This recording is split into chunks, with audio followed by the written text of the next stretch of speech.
At long last, it's time we return to my number 4 favorite movie of all time, Tim Burton's Charlie and the Chocolate Factory. And by the way, if you're curious what my other 3 favorite movies are, well, here you go. In the light of some unfounded rumors that a fake Wonka prequel movie is coming out, it's not, guys, come on, it's a media hoax. There's been a lot of renewed attention when it comes to this 2005 classic. We can debate for days on end whether it's better than the original 1971 version. It is. But I'd rather take a look at the more factual side of things. How did Charlie and the Chocolate Factory come to be? Well, let me answer that question for you right now. This is the complete history of Charlie and the Chocolate Factory.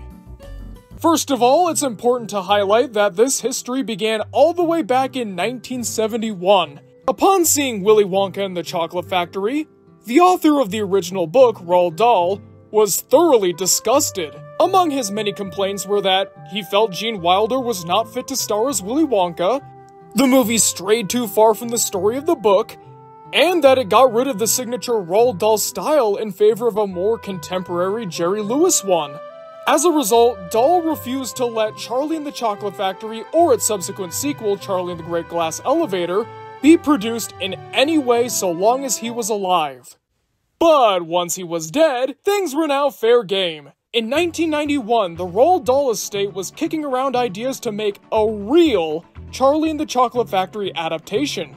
Many Hollywood insiders were divided on the film, with some saying that it was a fun-filled, joyous spectacle, while others calling it straight up pathetic. And it was the latter type that the Dahl estate wanted to work on their movie, with the only exception being the studio itself. Warner Brothers Entertainment owned partial rights to Willy Wonka, so naturally they would be the ones who would help make this new adaptation. Originally, Gary Ross was set to direct, and Scott Frank was set to be the writer. Ross would later go on to direct Ocean's 8 and The Hunger Games, and Scott Frank had previously gained critical acclaim with Out of Sight. Warner Brothers was so dedicated to making this movie that they poured a giant budget into the production. This was largely because they knew this would be a good investment, what with the name recognition and all, but they also didn't want to repeat past mistakes. Whether you love Willy Wonka and the Chocolate Factory or not, you can't deny that, even for the time, the effects were pretty bad.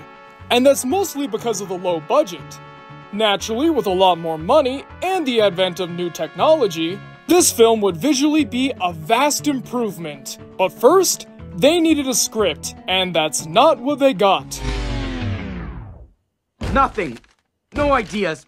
Useless, empty brain. Scott Frank tried hard to make something, but he just couldn't do it. According to Michael Siegel, Dahl's literary agent, he said it was, for him, unadaptable because it was too episodic, and he didn't want to tamper with a classic too much. Given the fact that this movie was being made to be a faithful adaptation, Frank felt that his writing style was just not a good fit. He left the project, and not too long after, Gary Ross followed. He had some scheduling conflicts with other films that he agreed to join. So now the movie was officially in development hell. Then Warner Brothers decided to butt in with their own suggestions. A commercially viable adaptation of Charlie and the Chocolate Factory, with Jim Carrey as the star, and maybe Martin Scorsese to direct. Lizzie Dahl shot this down at once, and then they were back to having nothing. Dahl's widow Lizzie was not having it, so she convened a meeting with Warner Brothers to get the project back on track. With the writer and director both jumping ship, they essentially had to start from scratch. They shared their ideas on where they wanted the project to go, and after a long period of discussion, they realized that they wanted a director who had a visual flair, and a writer who could help bring that vision to life. When it came to the directors, they were thinking about people like Terry Gilliam or Spike Jonze, or maybe, just maybe, a renowned director named Tim Burton. But they weren't really considering him all that seriously because he was kind of a long shot. What were the odds that the guy who did Beetlejuice or Ed Wood would be interested in something like this? Well, apparently, pretty high. Burton loved the original book, and at the same time, he loathed Willy Wonka, saying that it was too sappy and that it didn't have the signature Dahl style as we mentioned before. Lizzie was a little worried with having someone like him on board, but after seeing just how much he loved the book, she finally came around and Burton became the director. Lizzie wasn't the only one who was worried about Burton though. Warner Brothers wasn't really sure if Burton was going to bring in the money that they wanted. While many of his movies received critical acclaim, his box office numbers were rather unpredictable, and many of the subjects of his movies were pretty niche. But if it was Burton that Lizzie wanted, it was Burton that she got. They also wanted Michael Jackson to do the music, but for a couple of complicated reasons, he decided to drop out. And this was the closest that Michael Jackson ever got to being related to this movie. I'm just saying that because of an urban legend that we're going to be debunking shortly, but anyways, moving on. Danny Elfman was tasked to make the music instead, and when it came to the Oompa Loompa songs, it was emphasized multiple times from everybody involved, unlike the last version of the movie, which replaced all the Oompa Loompa songs with a generic repetitive song. Everything had to be exactly from the book. You could cut some stuff out for time, sure, but it was imperative that Dahl's text was used, and Elfman provided. There was only one catch, though. He wasn't sure if his Augustus Gloop song, the chronologically first one that he made, was gonna be good enough to make it in the final film. But as it turns out, it was. So he got right to making the next song, Veruca Salt, with the same music, rhythm, and style. As expected, Burton didn't like this and told him, unlike the last movie, they're not gonna be the same thing over and over. Have fun with it, create something new every time. If possible, try and make the songs match the characters' personalities. It was a long, albeit fun effort, but the 4 Oompa Loompa songs were written and everybody loved them, especially Mike TV. Even though that one seemed to be the hardest one to make. Guess it just goes to show that hard work pays off. The original writer for Burton's version of Charlie was Pamela Petler. And while the Dahl estate loved what she wrote, Burton did not. Instead, he brought on John August, who he previously worked with before on Big Fish. One of the main instructions for August when he wrote the story was, don't watch the Wonka version. This is not related to that whatsoever, only read the book. And much to August's surprise, he found that writing the first draft of the script was way easier than he thought. Given the complexity of Dahl's writing style as well as how short the book was overall, he was taken aback with just how much everything seemed to flow. It took him just over 3 weeks to write the first draft, and immediately, everybody was in love, except for the studio. While Burton and the Dahl estate were raving over how loyal this was to the book, Warner Brothers was worried that it wasn't going to be commercially acceptable enough. So they had notes like making Charlie a special kid or getting rid of Mr. Bucket. And to his credit, Burton wouldn't budge. He knew that the point of Charlie wasn't to make him some kind of remarkable kid who finally got what he deserved. No, he was the kid that you overlooked in class or that you wouldn't think twice about when you came home from school. He was an ordinary kid who ended up becoming extraordinary. And as for Mr. Bucket, they just felt that killing off the dad was a pretty pointless move in the original, so they weren't gonna do that here. Though that's not to say that Lizzie didn't have her own notes. There was one in particular, and it was the story between Willy Wonka and his dentist father. This subplot was added for 2 reasons. 1, August felt that Willy Wonka needed a character arc. He kinda stayed the same throughout most of the books, so if this was gonna be adapted to the big screen, he needed to have some kind of development. While the studio pitched the idea of making him a father figure to Charlie like in the original, August refused, noting that in the book, Wonka would be a terrible father. He's been around Oompa Loompas for so long that his social skills have been completely destroyed. But it's made of glass. It'll smash into 1,000,000 pieces. Not to mention the fact that he's somewhat of a sadist and is very rude to most people he talks to. And the second reason this was added was because it paralleled what Burton went through in his own life. Burton never really got along with his parents, and for the longest time he thought that they didn't care about his choice of career whatsoever. But when he went to visit his mom in 2002 for the last time, he saw that she had framed posters of all of his movies all over the house. And though this would be the last time they saw each other, this would be the only time that Burton felt that she really cared about who he was.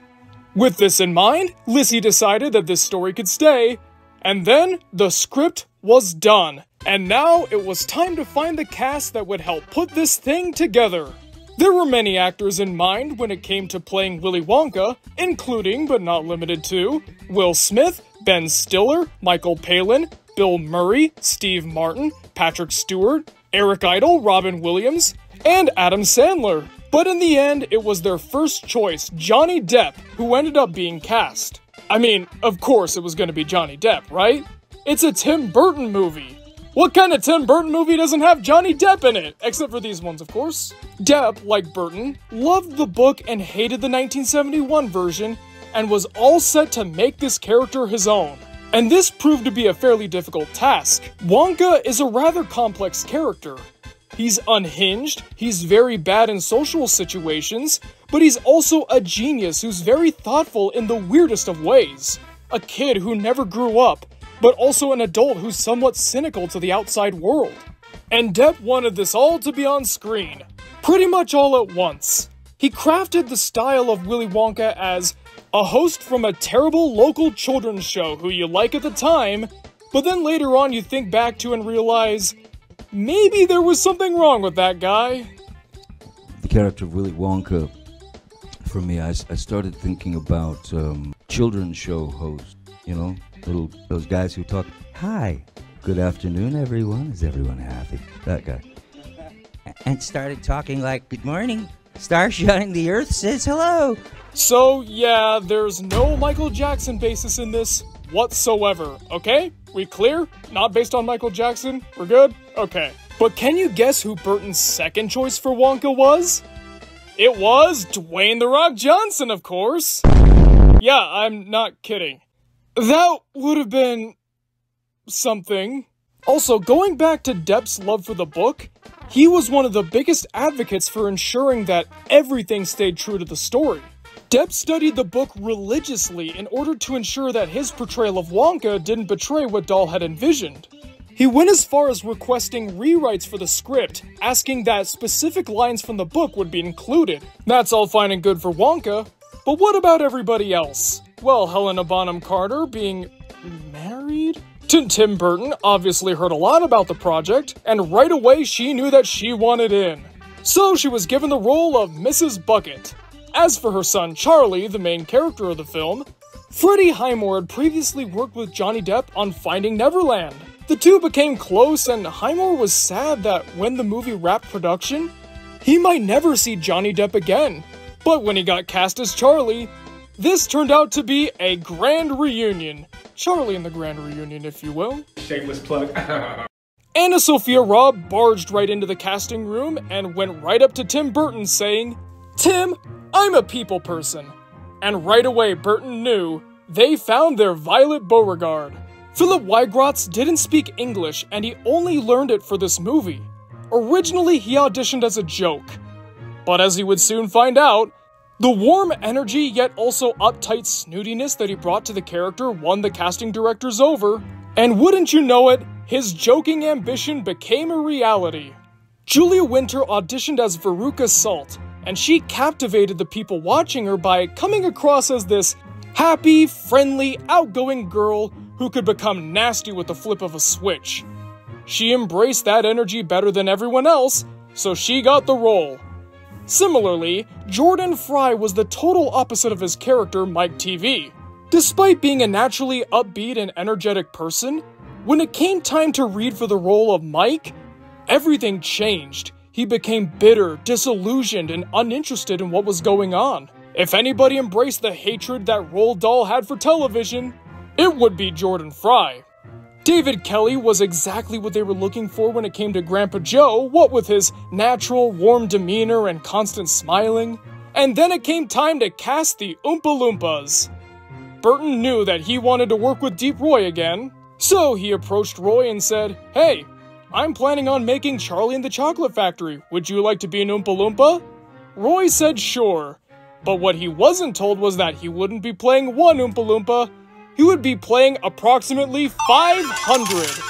As described in the Charlie and the Chocolate Factory book, the Oompa Loompas were African pygmies that were about the size of a child's doll. Each one looked the same as the rest. So Burton interpreted this as, they should all be played by the same person. Out of everybody who worked on this movie, Deep Roy had it the hardest. He never had a moment to rest. He had to learn how to dance, he had to learn how to sing, play instruments, climb mountains, cut hair. While Roy would rehearse with a team of choreographers so he would see how things would look when it's all synced up, when he was on set, it was just him. How they would do it was, film Roy in one position doing one thing, film Roy in another position doing another thing, and rinse and repeat over and over and over again, and bam, you've got one scene. On to the next. The studio kept pushing for the crew to develop CG Oompa Loompas instead of having Deep Roy do everything, but they didn't go for it. They wanted everything to be as real as possible. CG wasn't able to develop the textures and realism that they wanted for the scale of this production. If the audience was gonna feel like they were transported into another world, everything possible had to be real. CG was only a last resort. And sure enough, the crew got their way. Burton did much of the concept designs himself, and when things were put together, he was not disappointed. Neither was Lissy. She said that all these sets would have been exactly what Dahl wanted. It really was as if the book had come to life.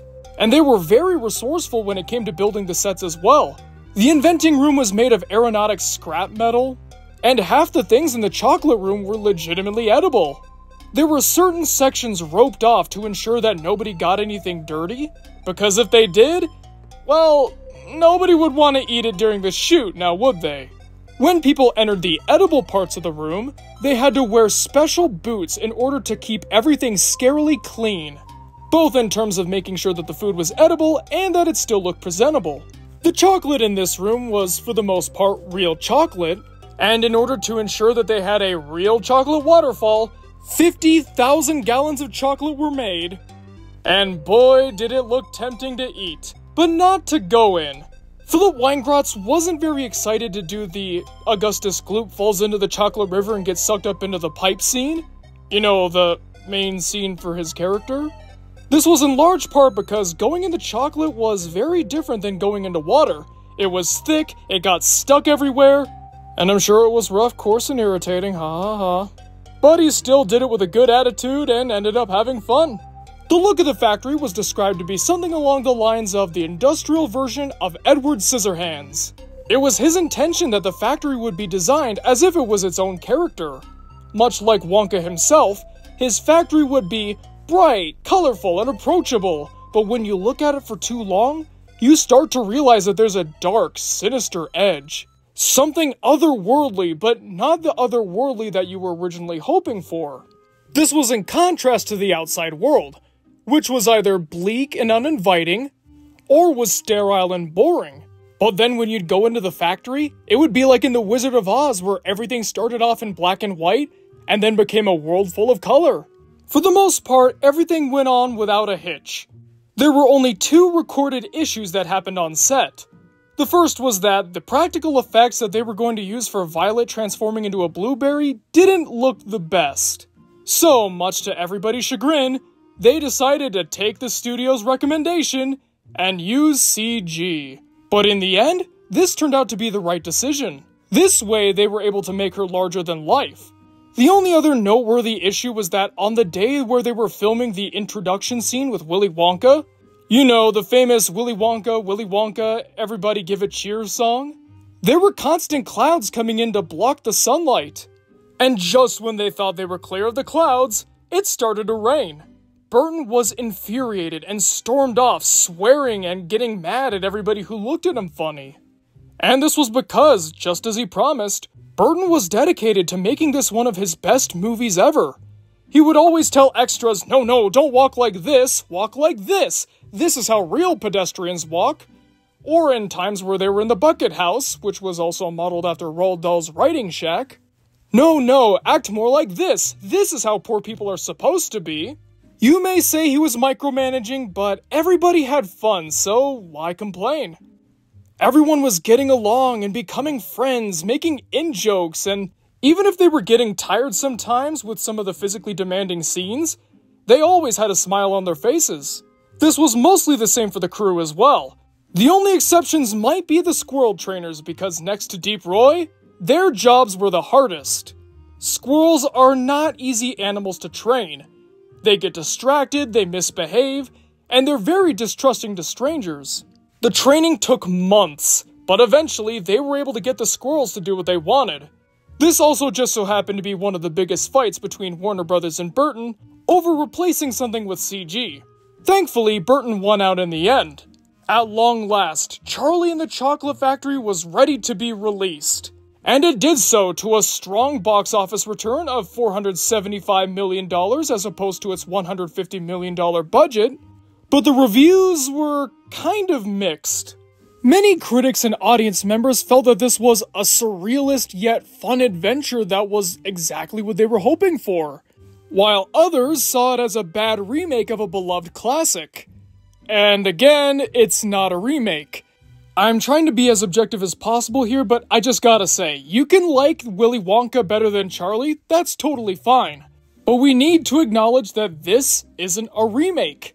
You know, when people try to tell me that Charlie's a remake of Willy Wonka, I always say that the Peter Jackson Lord of the Rings movies are a remake of the original Ralph Bakshi film. It's the same logic, right? So it's gotta apply. One of Charlie's biggest detractors was Gene Wilder saying that it was a disgrace. I've already said enough about the whole remake thing, so moving on. In later times, the latter opinion would become the dominant one until only recently, the movie's reputation started to have a resurgence, and people like me who prefer this one can finally speak our mind without being harassed into oblivion for the most part. But if you think that the history of Charlie and the Chocolate Factory ends with the movie being released, you would be mistaken. The home video releases for Charlie and the Chocolate Factory are, well, how do I put this, a mess. Firstly, you have the VHS. This was made right around the time when the VHS format was officially dead, so it was barely produced and is now a very expensive collector's item. I don't know if I want it or not. Then you have the DVD, which, objectively, is fine, but it's missing almost all the bonus features like behind-the-scenes footage and director's commentaries. If you want to get to know the movie, this release is gutted. If you want to find all that extra stuff, at least at the time, you had to shell out some extra money for the HD DVD release. You guys remember the HD DVD? That thing that tried to compete with the Blu-ray and then just died? Good times were had by all. As far as I'm aware, the Blu-ray release that came years later is almost identical to the HD DVD one, so if you want to get some of that behind-the-scenes goodness, check that one out because you may or may not be disappointed. I can't guarantee either way. And that, my friends, is the complete history of Charlie and the Chocolate Factory. One of the biggest examples of the term passion project that I've ever seen. You could almost consider this a fan film, considering that most of the people on board were so in love with the book that they would do everything in their power to ensure that it was exactly what the author had envisioned. According to Lissy, had Dahl been alive, he would have adored it. So, that means everybody succeeded. They made the version that the author always wanted, even if he wasn't around to see it. Well, folks, thanks for watching the video. What'd you guys think? Which version do you prefer? Charlie or the worst version? I'm kidding. I'm not really kidding. But we're all entitled to our opinions, right? I won't judge you for yours if you don't judge me for mine. Comment below and let me know because I'm always excited to hear what you guys have to say. And now it's time to thank our wonderful Patreon people, starting with our Masters of Fate. Chan 11, Drew the Stew, Kev Messick, Manny Paredes, MD the Dude, Platinum Bass, Quiet Chap, Ryan Williams, Timey and Woody Woo. And now it's time to thank our executive producers, Aaron Vasquez, Albert Robinson, Blackjack, H.R. Hoffman, Indiscreet One, Orsinus, Ravioli Supremo, Unkale, and who else but Zane. If you two would like your name read at the end of every Media Mementos video, then please consider donating to the Patreon. There's a link in the description below for you to check out. And we've also got a link to the Media Mementos Discord server right under that. So stop on by and say hello. Alright folks, thanks for watching the video, and I'll see you guys next time.